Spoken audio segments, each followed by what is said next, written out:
Selamat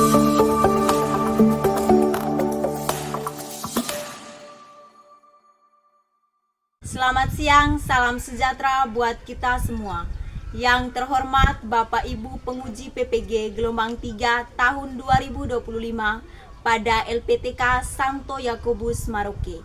Perkenalkan, nama saya Venansiana Tuti dengan NIM 25890519336, guru pendidikan agama Katolik pada SMK Negeri 1 Lembor Selatan, Kecamatan Lembor Selatan, Kabupaten Manggarai Barat, Provinsi NTT, sebagai mahasiswi PPG gelombang 3 tahun 2025 pada LPTK Santo Yakobus Maroke. Pada hari ini, Kamis 9 Oktober 2025, saya akan melaksanakan proses belajar mengajar di kelas 11 dengan tema makna dan paham gereja dengan materi pokok gereja sebagai umat Allah. Inilah video saya, selamat menyaksikan. Selamat siang, Bu. Selamat siang, silakan duduk. Terima kasih, Bu. Ya, bagaimana kabar kita hari ini? Puji Tuhan baik, Bu. Puji Tuhan baik ya, saya juga baik. Oke, siap menerima pembelajaran hari ini? Siap, Bu. Siap. Silakan berdiri.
Kemudian saling bertanya, apakah saya rapi? Silakan. Oke, sudah? Bagaimana jawabannya? Rapi. Kalau begitu, silakan duduk kembali. Karena kalau sudah rapi berarti kita siap untuk melaksanakan tiap-tiap pembelajaran hari ini. Nah, saya tanya, tadi malam belajar tidak? Belajar, Bu. Belajar. Siapa yang mungkin sama-sama lihat di buku kelas 2 atau mungkin tanya di kelas 3 yang sekarang? Misalnya, enggak, materi agama itu kira-kira di kelas 2 bab 1 itu tentang apa? Ayo. Tentang apa kira-kira? Di bab 1 kelas 2. Oke. April dulu ya. Ya, April. Tentang apa? Di bab 1. Tentang Gereja. Atin? Sama ya, tentang gereja. Jadi di kelas 2, tepatnya di bab 1, kita akan diawali atau dibuka dengan materi tentang gereja. Dengar kata gereja, kira-kira apa yang terlintas dalam pikiran kita? Misalnya tadi Afra bilang, Ibu di kelas 2 kita omong tentang gereja di bab 1. Nah, dalam pikiran kita masing-masing, kalau dengan kata gereja, itu berarti apa? Oke, Atin dulu. Gereja adalah gedung tempat ibadah umat Katolik. Oke, gereja itu adalah tempat atau gedung untuk umat Katolik berdoa. Betul tidak? Betul. Ah, baca. Mau menjawab tadi? Ya. Gereja adalah tempat orang Katolik berdoa. Oke, kurang lebih sama ya. Yang kedua, bahwa gereja adalah tempat di mana orang-orang Katolik berdoa. Ada tambahan mungkin? Oke, V-nya. Tempat mempersatukan umat Katolik atau umat Kristen. Oke, bahwa gereja adalah tempat di mana orang-orang Katolik itu dipersatukan. Misalnya, dipersatukan pada saat hari apa, Feran? Hari Minggu. Oke, hari Minggu. Tepuk tangan dulu. Oke. Jadi itu topik kita bab yang pertama di kelas 2. Kita ngomong tentang gereja. Tapi yang kamu jawab itu tidak salah, itu benar. Tapi perlu diketahui bahwa gereja itu bukan semata-mata hanya omong tentang gedung. Tempat untuk kita berdoa, tempat untuk kita beribadah, atau tempat di mana orang Katolik disatukan. Tetapi gereja itu lebih kepada sesuatu yang hidup, sesuatu yang berkembang, sesuatu yang bergerak. Bergerak sesuai dengan perkembangan zaman. Itu berarti gereja yang hidup itu maksudnya apa? Diri kita sendiri. Iya. Kita sendiri. Kita umat Katolik. Kita adalah gereja yang hidup, gereja yang bertumbuh dan berkembang sesuai dengan perkembangan zaman. Kita lanjut ke tujuan pembelajaran kita pada hari ini. Tujuan pembelajaran kita yang pertama adalah memahami makna dan paham tentang gereja sebagai umat Allah. Dan itu berdasarkan kitab suci Kisah Para Rasul bab 2 ayat 41 sampai 47. Oke, lanjut dengan yang kedua, yaitu kita dituntut untuk bisa menganalisis dan membandingkan konsep gereja sebagai umat Allah dengan gambaran-gambaran lain seperti tubuh Kristus atau sakramen.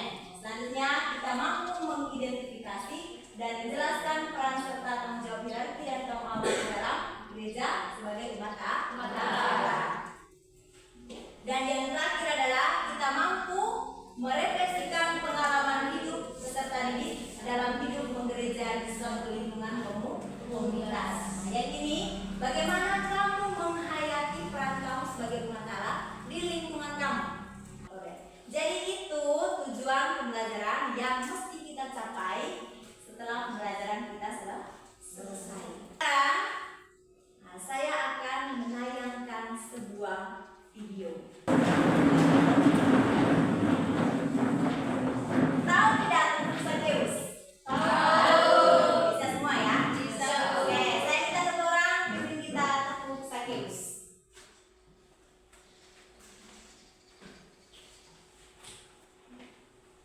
Tepuk Zakheus.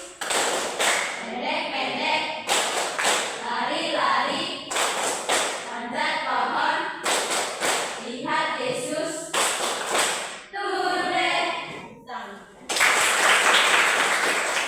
Kembali. Saat ini, Gereja Katolik hampir berusia 2000 tahun. Ini adalah institusi tertua di dunia. Lalu, bagaimana awal mula institusi ini berdiri dan bertahan hingga sekarang? Untuk melihat sejarah lahirnya Gereja Katolik, sudah pasti kita harus kembali ke akarnya, yakni Yesus Kristus, dan dengan kuasa dan otoritas sekaligus dengan cinta kasih. Selain itu, Yesus juga melakukan banyak mukjizat yang semakin membuat orang tertarik kepadanya. Agama Kristen bukanlah sesuatu yang eksplosif. Sebaliknya, prosesnya terjadi secara bertahap. Setelah kamu nonton tadi videonya, kira-kira bagaimana perasaan kita setelah nonton ini? Bagaimana perasaan kita? Apakah kita senang? Oke, Afin, bagaimana perasaanmu? Perasaan saya senang. Perasaanmu senang. Saya senang sekali menonton video itu, Ibu. Oke, terima kasih Afin. Siapa lagi? Dan lain sebagainya.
ya, murid-muridnya Yesus. Pokoknya semua orang yang percaya kepada Allah waktu itu, mereka berjuang sekuat tenaga mereka untuk mengumpulkan orang-orang ini supaya kembali lagi kepada Allah. Ada lagi? Oke, dari Dela. Sejarah tentang gereja Katolik. Ya, sejarah tentang gereja Katolik. Oke, tepuk tangan. Luar biasa ya. Ya, sekarang saya akan bagikan gambar kepada kamu. Saya tidak akan kasih tahu ini gambar apa. Ini saya sudah potong-potong gambar ini, dan tugasnya kamu adalah menyatukan gambar ini. Siap? Siap. Ini saya bagikan sekarang. Ini dan juga di sini. Tidak apa-apa, diskusi bebas. Kamu punya? Oke, lemnya.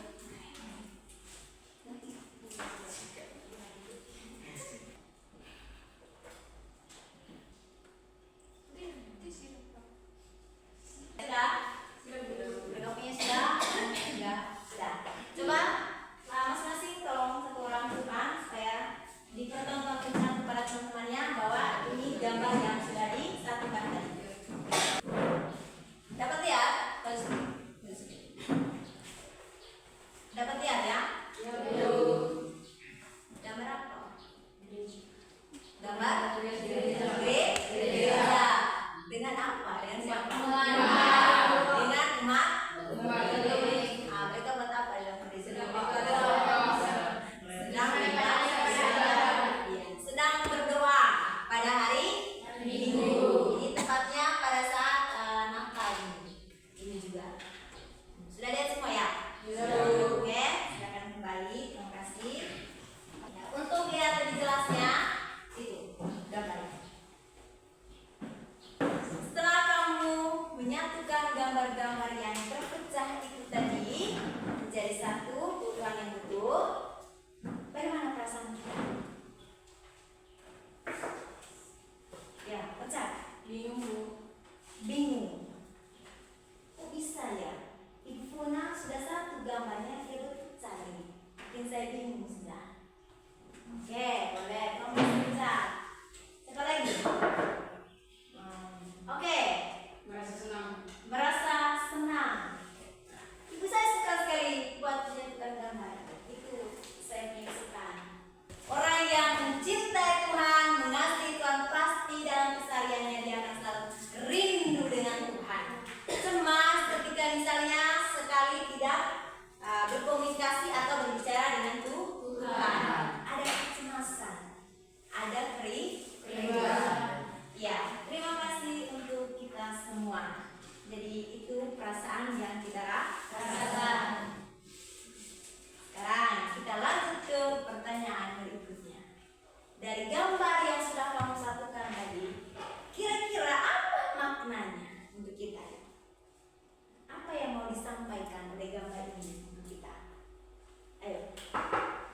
Oke, Apin. Gereja adalah sesuatu yang hidup dan berkembang. Ya.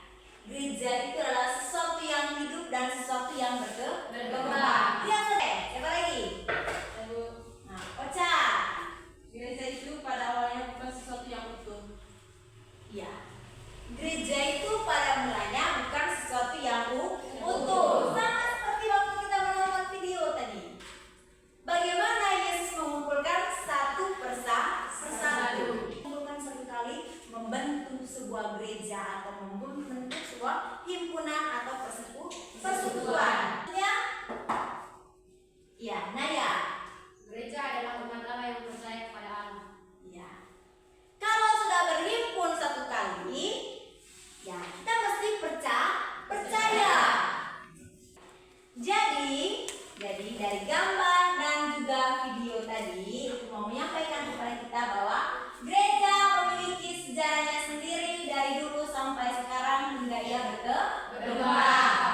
Gereja bukanlah suatu gedung ataupun organisasi tertentu yang manusiawi, melainkan gereja adalah perwujudan karya Allah yang konkret. Artinya, gereja bukan suatu organisasi yang setiap hari Minggu kita berkumpul begitu saja, melainkan suatu paguyuban paguyuban atau persaudaraan atau kekeluargaan dari orang-orang yang dipanggil oleh sabda Allah. Ya, kita masuk ke materi kita pada hari ini. Pertama-tama kita akan berbicara tentang arti makna gereja. Kata gereja dalam KBBI apa KBBI?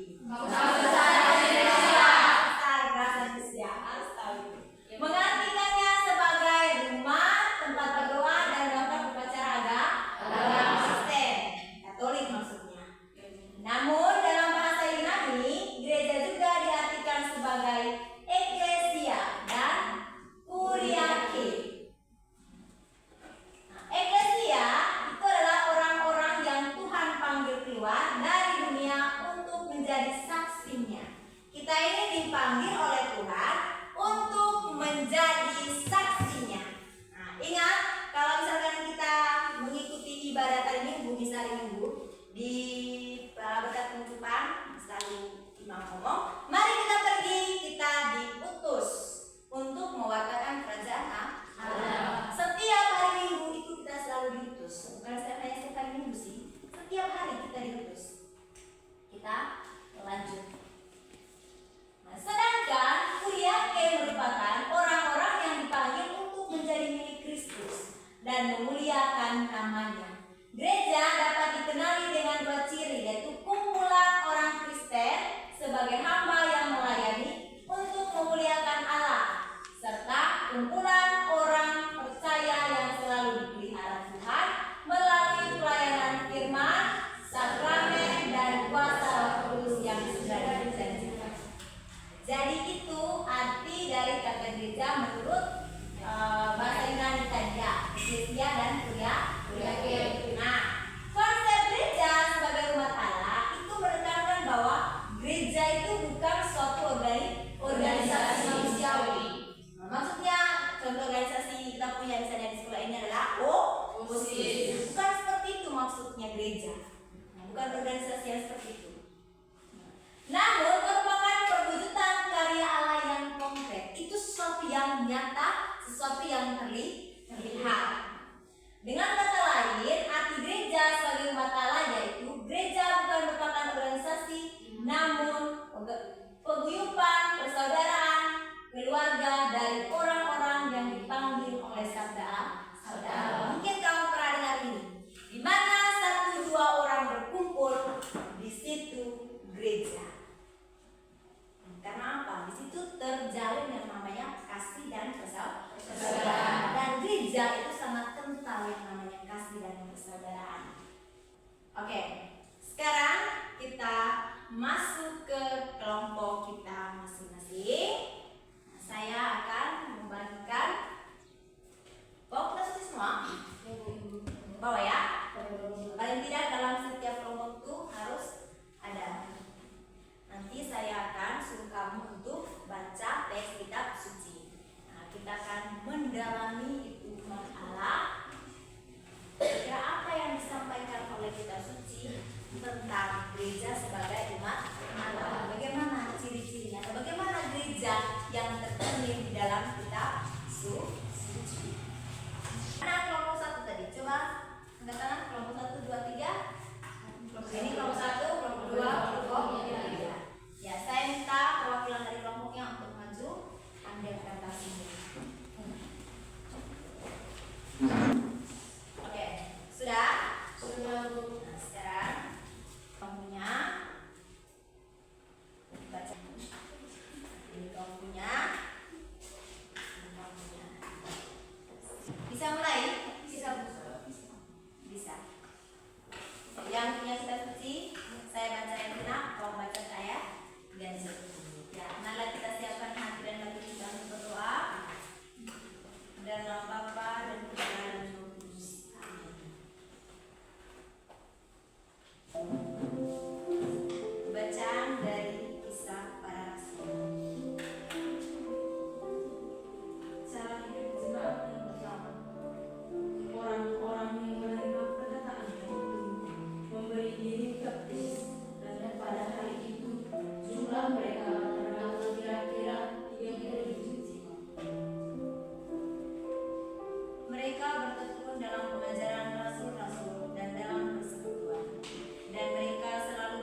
umat Allah. Semua umat Allah harus saling mengenal satu sama lain dan menggunakan karunia yang telah kita terima dari Tuhan untuk kebaikan kita bersama. Oke, tepuk tangan dulu untuk Apa pesan keseluruhan teks kitab suci yang kamu baca tadi? Pesan dari teks kitab suci 1 Korintus bab 12 ayat 7 sampai 11 yaitu kita umat Allah ini diberikan karunia-karunia khusus oleh Allah. Oleh karena itu, kembangkanlah karunia-karunia tersebut dengan baik dan sesuai kehendak Allah. Apa makna gereja menurut kitab suci tersebut? Sebutkan ayat-ayat terkait. Menurut kelompok kami sangat tertarik dengan ayat 8 dan 10 karena dalam ayat ini dijelaskan bahwa kepada seorang diberikan karunia untuk bisa berkata-kata penuh hikmat dan kepada yang lain diberikan karunia berkata-kata dengan pengetahuan dan memberikan roh menyembuhkan orang lain. Apa ciri-ciri gereja sebagai umat Allah dalam perikop kitab suci tersebut? Ciri-ciri gereja sebagai umat Allah dari perikop tersebut adalah umat Allah dengan kesungguhan Allah memberikan berbagai macam karunia-karunia. Apa saja konsekuensinya bagi kita sebagai anggota gereja umat Allah? Adanya karunia-karunia khusus yang tumbuh dalam diri setiap pribadi yang harus diterima dan disyukuri serta mengembangkannya untuk kebaikan bersama.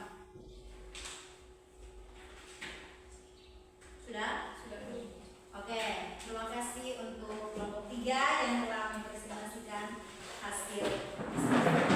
Jadi ketiga teks tadi itu menyatakan kepada kita bahwasannya perjuangan Yesus membangun umat Allah itu tidak serta-merta kayak hari ini langsung jadi. Hari ini dia katakan, besoknya langsung jadi. Melainkan itu ada proses yang panjang penuh dengan liku hingga pada suatu ketika dia wafat di kayu salib. Itu adalah konsekuensi dari pewartaan yang dia lakukan. Pewartaan apa? Kerajaan Allah yang mengumpulkan umat Allah yang ada di dunia. Ada pertanyaan? Ya, kita masuk ke poin yang kedua, yaitu ciri-ciri gereja sebagai umat Allah. Yang pertama, umat Allah merupakan suatu pilihan dan panggilan dari Allah sendiri. Dari dia sendiri yang. Kemudian poin yang ketiga adalah dasar dan konsekuensi gereja sebagai umat Allah. Kira-kira apa konsekuensinya bagi kita? Yang pertama, gereja sendiri adalah persaudaraan cinta kasih. Nah, sebagai umat Allah kita harus tanamkan dalam diri kita cinta dan juga kasih. Oke, dari ketiga teks yang kamu sudah baca dan yang kamu sudah dengar, kesimpulannya bahwa hidup mengumat pada dasarnya merupakan hakikat gereja itu sendiri, sebab hakikat gereja adalah persaudaraan cinta kasih, seperti yang dicerminkan oleh hidup umat perdana. Oke, materi kita sampai di sini. Dari materi yang sudah kita pelajari pada hari ini, kira-kira siapa yang bisa menyimpulkan sedikit? Oke, Uca sudah Bu, silakan. Gereja awalnya tidak utuh, tetapi Tuhan datang untuk menjadikannya dan gereja adalah tempat ibadat atau persekutuan umat Katolik. Oke, pada mulanya kita belum utuh, tapi seiring berjalannya waktu kita menjadi utuh. Bukan hanya itu lagi, tapi kita bertambah banyak dan akhirnya kita berkembang. Jadi itu ya, kalau misalkan orang tanya siapa itu gereja, jawaban kita adalah kita semua. Orang beriman yang percaya kepada Allah itu disebut gereja. Dan konsekuensi dari kita sebagai umat Allah adalah ya, kita harus mengamalkan yang namanya kasih dan persaudaraan dalam kehidupan kita.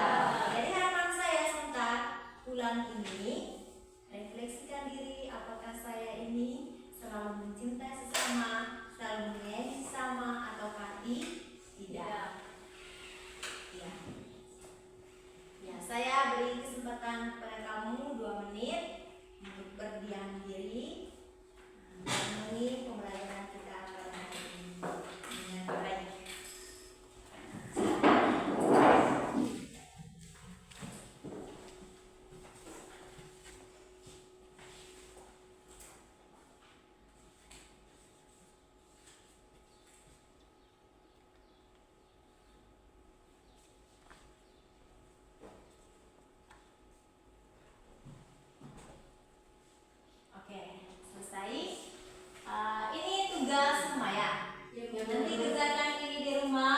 dan kumpulkan minggu depan.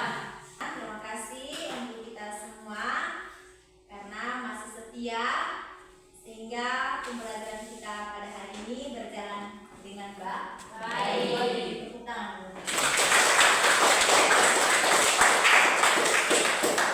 Oke, akhir kata dari saya, seorang Santo Hieronymus pernah berkata, tidak mengenal kitab suci berarti tidak mengenal